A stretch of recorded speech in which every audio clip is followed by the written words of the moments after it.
Здравейте на всички! Здравейте, изгубихме се напоследък. Затриме се като битълсти. Няма време. Да споделиме с вас какъв случай имаме пак тук, след бяхме снимали с една G-класа преди време. Какъв казус имаше с нея. Тук, пак тая, което снимахме оня ден за този прословутия компютър, къде беше отдолу там на време, ще ви го покажем него. Ама да ви кажем как идва колата, с какъв проблем идва и мога да помогнем и на други дали да се справят с такъв проблем, защото вече се случва за пореден път няколко случая такива с тези AMG двигатели. Дай насам това да донесеме. Така, Боби приема колата, той ще каже с какви симптоми идва, какво става. Снимай го него.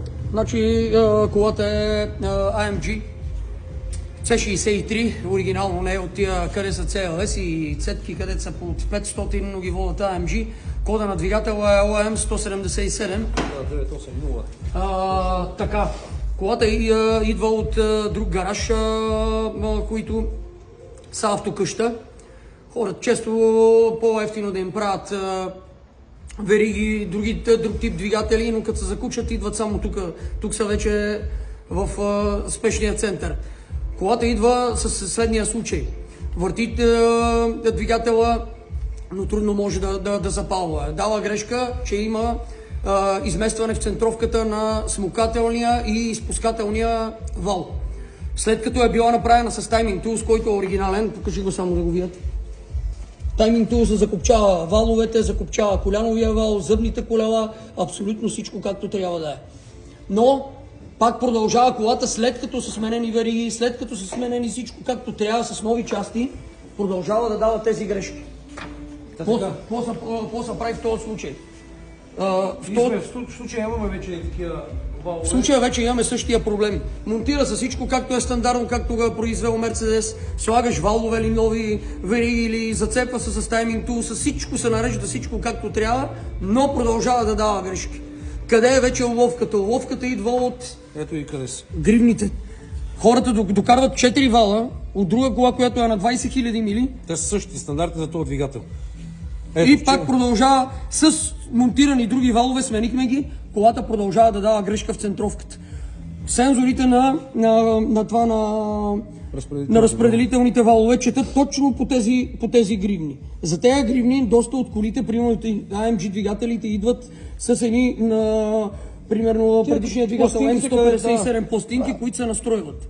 Но след настройката, също като направиш тайминг на пластините, колата продължава пак да дава грешка.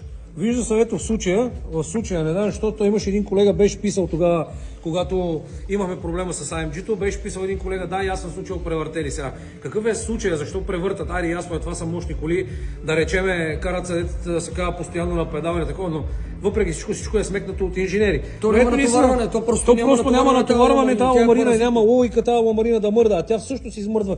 Ето къде вчера си направихме експеримент, направихме и белек и просто само чукнахме леко, ето как мърда тая. Но странното е защо измърдват в самия двигател. Това е много странното, което... Да мога да кажа някой от колегите по неговата логика за какво измърдват просто тия. Центровката стандартно дори да иде в Мерцедес, дори да му наредят 4 нови валове, да му наредят.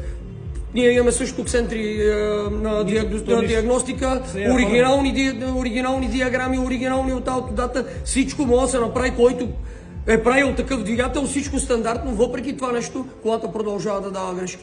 Единствено може да се направи на живи данни, иначе тази кола няма търпа. На живи данни с ексцентри диагностиката и гледаме на колко градуса е, къде е в плюс, къде е в минус. И така се върти на стартера и става по този начин. Сега сме го направили, вече колата пали от първия път, може даже да покажем как стартира. Още малко остана да я насъбереме да отпреде. Сега ще покажем и въпросния компютър, къде е турен. Пали от първия път, да. Има още да се закачат въздухите, трябва да се направят, защото тук нищо не е закачано отгоре. Има доста неща, затова един оборот. Ще я направим, сега ще я досглобиме, вече е готова. Дай да им снимаме сега това въпросния компютър, защото те искаха вчера, когато го снимахме, да видят случая с тази кола. Как се води? Трябва да се свалят брони, трябва да се свалят кулери. Вече е събрана, имаше някой колега, вика дали ще я съберете, вече поздоби вид, сега вече остана в фаровете. Така, его въпросния компютър, ако някога ти се наложи да трябва да стигаш до него, я дай на лампа, бе. Да видим. Това е пълен ужас да може да стигнеш до този компютър. Трябва да се изкарат брони, трябва да се изкара. Поне левия кулер, тук отдолу това всичко са кулери, трябва да се изкарат всички пластмаси и това седи отдолу под смукателния колектор, за да може да се изкара компютъра. Той долу се вижда уребрението къде. Ево компютъра къде е наврян. Под смукателния колектор отдолу. И под кулера отдолу е. Ето го къде.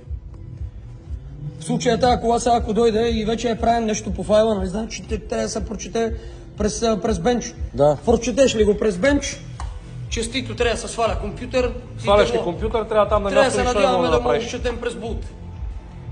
Новото попълнение от Враца. Иво от Враца.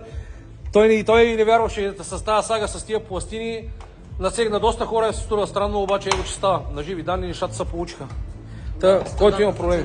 И това е. Това е от нас. Това да искахме да споделиме до следващото видео. Да, ако искат вече да за софтуерите, защото доста колеги пишат, даже днеска идваше кола и като пишат била некъде, направили се и диагностика, дало нещо, че трябва да се кодират някакви юнити и тия викат, тия не могат да направят, трябва да одиш в Audi или еди къде си да могат да ти го кодират. Ако някой да има нещо да може да се кодира или не могат да го направят, тук е местото, където могат да се правят всички видео кодирани. четене и каквото и да е. Който има закучени случаи, може да дойде тук, ние ще ги отстраним. Точно с кодирането, онлайн диагностики и какви ли не програмираници. Да, много ще си вземем всичките вече оригинални софтуери, абсолютно всичко, онлайн достъп и кодове, защото всяка вече втора е с такова нещо и така. Така че ако има нужда, нали, не е нужно авторизирани дилъри, може да ви дозвоните. И това е. Друго има ли? Да, където имаше хора, които могат да искат доста хора да има доста голям интерес, примерно с файловете. Ако ви трябват файлове, ние можем да правим къстъм файлове, които са точно по тази кола, ремапи или каквито и да са неща про програмиране. Мога да съдействаме за това нещо. Тулсове също мога да ви открием някой, ако има нужда имаше от това нещо. да. Имаше доста хора, които беха записали тулсове за четене, като KES 3, най-новия, който е Autotuner и всички тия видове четци, които са както Slave версиите, така и Master версиите. Също файловете, също мога да съдействаме с файлове. Прави ни впечатление също, че имахме доста запитване за двигатели, доста колеги не могат да открият двигатели, може да съдействаме по принцип за двигатели от тук. За всякакъв тип имаме 2-3 вече продадени двигателя в България.